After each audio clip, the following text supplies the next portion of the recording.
Bienvenue dans l'Interview Culture. Auteure, compositrice, interprète, auréolée de 2 victoires de la musique en 2019, notre invitée du jour vient avec son nouvel album, son 3e. Nous sommes ravis d'accueillir Jeanne Haddad. Bienvenue. Merci de m'accueillir. Cet album, il s'appelle By Your Side, à tes côtés. Vous y parlez d'amour, bien sûr, mais aussi de séparation. On sent vraiment beaucoup de sincérité. On a l'impression que vous avez mis tout votre cœur dans cet album. Ah, j'essaye à chaque fois quand même. Je crois que si c'est pas sincère ou s'il n'y a pas moi en entier à l'intérieur de ma musique, ça sort pas de ma chambre. Oui. Donc ça, c'est vraiment un des critères.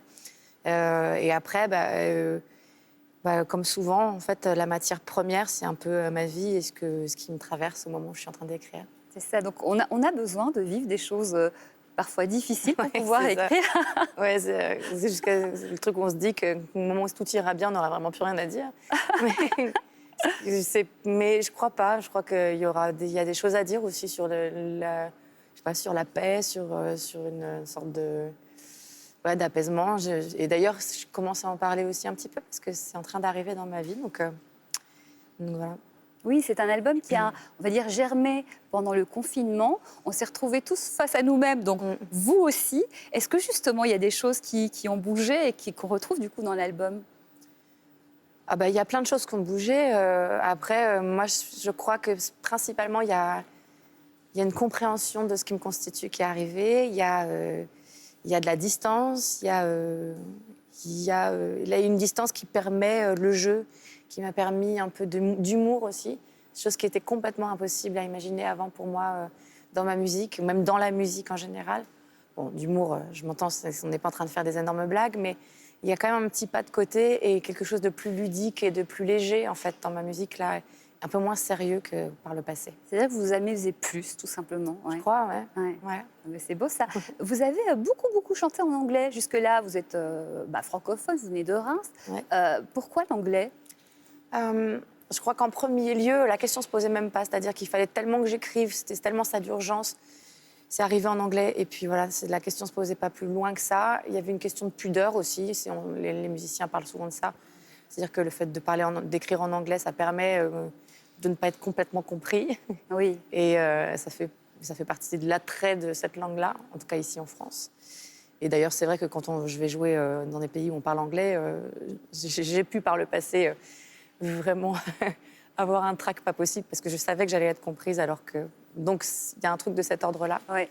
Voilà, ça, c'est en train de me quitter doucement. Donc, il y a encore évidemment beaucoup de morceaux en anglais dans l'album, mais il y en a des nouveaux en français aussi.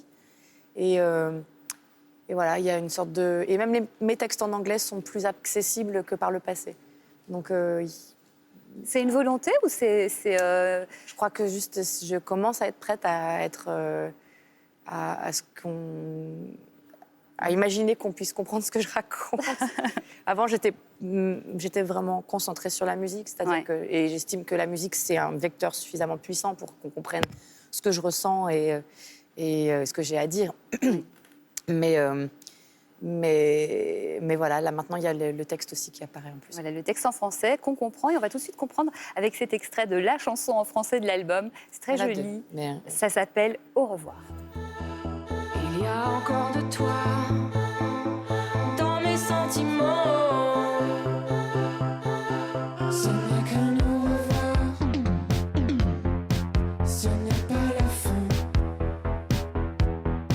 Je ne mentirai pas. Tout ne va pas bien.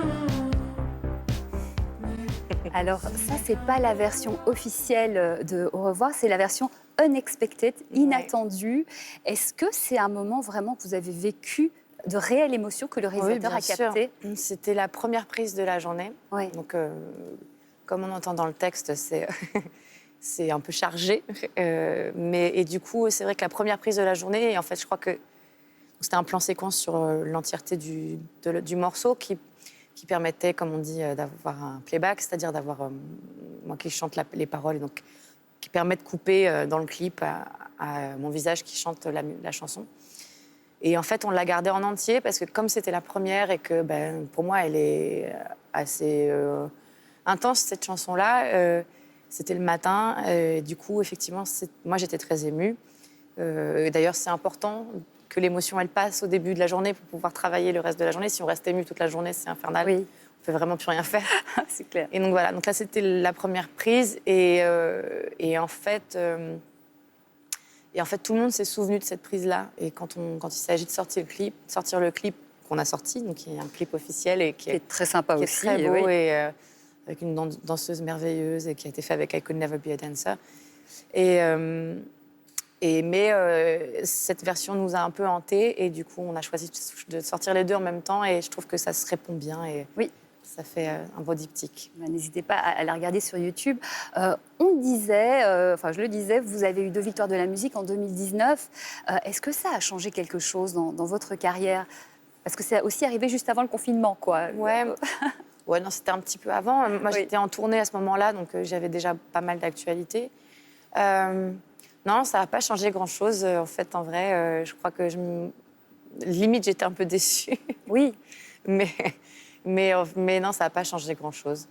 Ce que ça change, ces choses-là, mine de rien, c'est quand même pas rien. Ça donne confiance en soi, quand même. Ça fait partie des choses qui... c'est brique après brique qu'on construit quelque chose qui devient de plus en plus solide. ouais. Et ça, c'est le travail d'une vie, je pense, mais forcément, ça avance. Ouais. Ouais, c'est une belle reconnaissance du métier, évidemment, du public. Cet album, il est vraiment très joli, très réussi. C'est un très, très beau voyage dans votre univers, Jeanne Haddad. Je précise que Jeanne est également en concert actuellement dans toute la France, certainement près de chez vous, et jusqu'à l'été 2023. Allez la voir. Bravo, Jeanne, pour ce très, très bel album. Je rappelle son titre, ça s'appelle By Your Side. Et le 20 octobre au Grand Rex à Paris. Merci, le 20 octobre. Merci infiniment, Jeanne Haddad. Donc, Merci je vous souhaite beaucoup. beaucoup de succès. À très bientôt. Merci. On se retrouve bientôt pour une nouvelle interview culture.